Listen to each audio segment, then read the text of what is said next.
आप सभी को मेरी तरफ से जय सिया राम। हम में से आप सभी जानते हैं कि वनवास काल में लक्ष्मण जी ने 14 वर्ष तक न तो भोजन किया था और न ही वे सोए थे। आखिर इसके पीछे क्या कारण था, आज इसी घटना के बारे में जानकारी लेते हैं।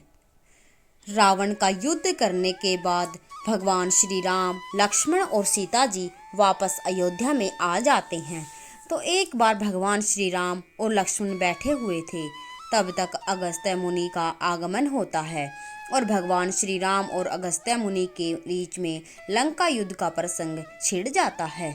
तो भगवान श्री राम अगस्त्य मुनि से कहने लगे कि मैंने रावण और कुंभकर्ण जैसे वीरों का नाश कर दिया है और अनुज लक्ष्मण ने भी इंद्रजीत जैसे शक्तिशाली असुरों को मारा है। तो अगस्त्य मुनि कहने लगे कि इसमें कोई संशय नहीं है, रावण और कुंभकर्ण प्रचंड वीर थे, लेकिन सबसे बड़ा था इंद्रजीत, जिसे लक्ष्मण के अलावा कोई नहीं मार सकता था। उसका वध लक्ष्मण ने किया है।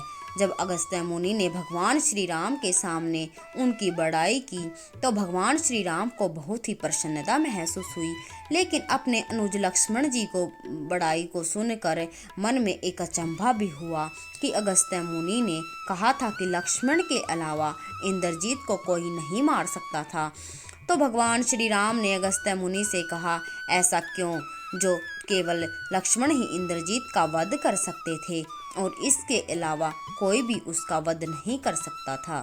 तो उस मुनि ने भगवान श्री राम से कहा कि हे प्रभु, इंद्रजीत को वरदान मिला हुआ था कि उसका वध वही कर सकता है जो 14 वर्ष तक न तो सोया हो और न ही उसने भोजन ग्रहण किया हो, और ऐसे केवल लक्ष्मण ही थे जिन्होंने 14 वर्ष के वनवास के काल में न तो सोए थे और न ही भोजन ग्रहण किया था। अगस्त्य मुनि की बात सुनकर भगवान श्री राम अचंभे में पड़ जाते हैं और कहने लगते हैं कि लक्ष्मण, मैं क्या सुन रहा हूँ, मैं तो तुम्हें प्रतिदिन भोजन देता था, क्योंकि जो भी भोजन आता था उस भोजन के 3 हिस्से हुआ करते थे और एक हिस्सा मैं प्रतिदिन तुम्हारे पास भेजता था। और मैंने सुना है कि तुमने 14 वर्षों तक भोजन ही नहीं किया, इसके पीछे क्या राज है, जरा मुझे भी बताओ, मैं भी जानना चाहता हूँ कि तुमने 14 वर्षों तक भोजन क्यों नहीं किया और जो भोजन मैं तुम्हें देता था उसका क्या करते थे। अगस्त्य मुनि कहने लगे, यदि प्रभु आपको मेरी बात पर भरोसा नहीं है तो ये सारी बात आप लक्ष्मण जी से पूछ लो, यह आपको बताएंगे तो शायद इनकी बात पर भरोसा हो जाएगा। भगवान श्री राम कहने लगे कि हे लक्ष्मण, अब तुम ही बताओ, तुमने 14 वर्षों तक भोजन क्यों नहीं किया। भगवान श्री राम की बात को सुनने के बाद में लक्ष्मण जी कहने लगे, भैया यदि आप जानना चाहते हैं तो सुनो। भैया 14 वर्षों का वनवास था, उस समय मैं, आप और माता एक कुटिया में सोते थे और मैं रात भर बाहर धनुष बाण चढ़ाए हुए आप लोगों की रक्षा में रहता था। मैं हमेशा कुटिया के बाहर 24 घंटे पहरा देता था। एक बार निंद्रा देवी ने मेरी आंखों को सताने की कोशिश की तो मैंने उसको बाणों से भेद दिया, तो निंद्रा ने हार मान ली और मुझसे कहा कि आज के बाद मैं आपके पास भटकने भी नहीं आऊंगी और मैं आपके हिस्से की नींद किसी और को दे दूंगी। तो मैंने निंद्रा देवी से कहा, आप मेरे हिस्से की नींद मेरी पत्नी उर्मिला को दे दो। इसी वजह से उर्मिला वनवास के समय में हमेशा सोती रही है। लक्ष्मण जी के कहने लगे, भैया जब भी मैं फल फूल लेकर के आता था तो आप उसके 3 भाग किया करते थे। आप एक भाग मुझे दे करके कहते थे, लक्ष्मण लो, इन फलों को रख लो। आपने कभी फल खाने को नहीं कहा, फिर मैं बिना आपकी आज्ञा से उन्हें कैसे खा सकता था। भैया मैंने तो फलों को आज भी संभाल के रखा हुआ है। तो भगवान श्री राम कहने लगे, लक्ष्मण यदि तुमने वो फल रखे हैं तो वे फल कहाँ हैं। लक्ष्मण जी कहने लगे, बहुत सारे फल चित्रकूट की उस कुटिया में जहाँ पर मैं उनको रखता था, यदि आपकी आज्ञा हो तो मैं सारे फल यहाँ पर लेकर आता हूँ। भगवान श्री राम कहने लगे, हे लक्ष्मण, यदि तुमने वे फल नहीं खाए, यदि वो फल रखे हुए हैं तो तुम मुझे वो फल दिखाओ। लक्ष्मण जी भगवान श्री राम की आज्ञा पाने के बाद उन सारे फलों को कुटिया से निकाल कर दरबार में लाकर रख दिया। जो भगवान श्री राम ने उन सारे फलों को देखा तो अचंभे में पड़ गए और कहने लगे, लक्ष्मण, इन फलों की गिनती करो। जब भगवान श्री राम ने उन फलों की गिनती करवाई तो उनमें से 4 फल कम थे। तो भगवान श्री राम कहने लगे, लक्ष्मण, इसमें 4 फल कम हैं। इसका मतलब यह है कि तुमने 4 फलों का भोजन किया है। भगवान श्री राम की बात सुनने के बाद लक्ष्मण जी कहने लगे, नहीं भैया, ये 4 फल कम इसलिए हैं नहीं हैं कि मैंने भोजन किया है।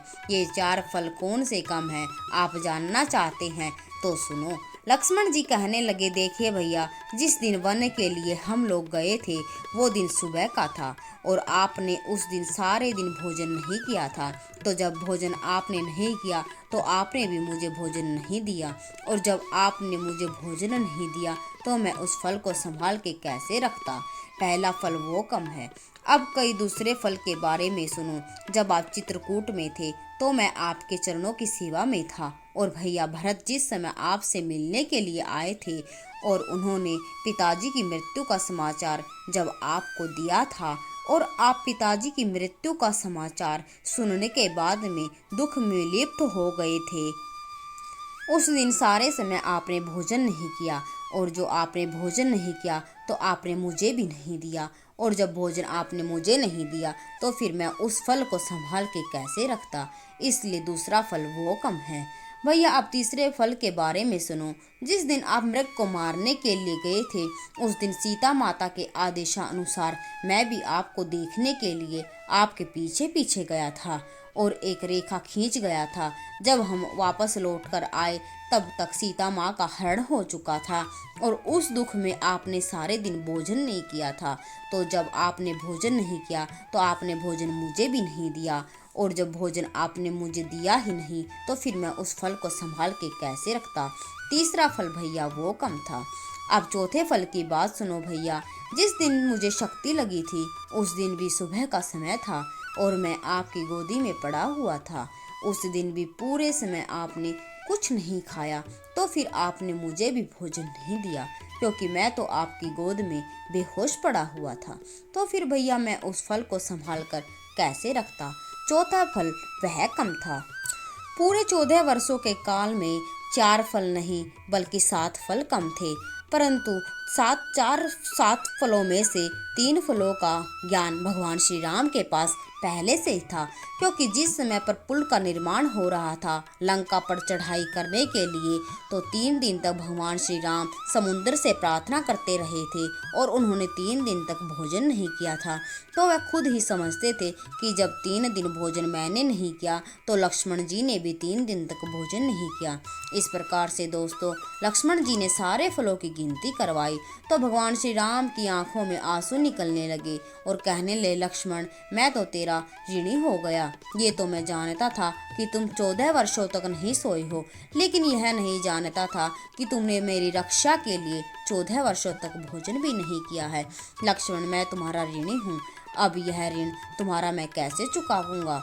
जाओ, मैं तुम्हें एक वचन देता हूँ कि तुम द्वापर युग में बड़े भाई बन करके आओगे और मैं छोटे भाई के रूप में अवतार लूँगा, तब मैं तुम्हारी सेवा करूँगा। दोस्तों, भाई हो तो ऐसा जो भाई के लिए कुर्बान हो जाए। भाई वो नहीं कहलाता जो भाई से छोटी छोटी बातों पर लड़ता है, झगड़ता है, परिवार में कलह करता है। भाई बनना है तो राम लक्ष्मण की तरह बनिए, उन जैसे संस्कार अपने अंदर डालिए, उनके आदर्शों पर चलिए। जीवन में सदा परिवार में सुख शांति बनी रहेगी। अगर आपको हमारी वीडियो पसंद आए तो वीडियो को लाइक और चैनल को सब्सक्राइब जरूर करें। जय सिया राम, जय सिया राम, जय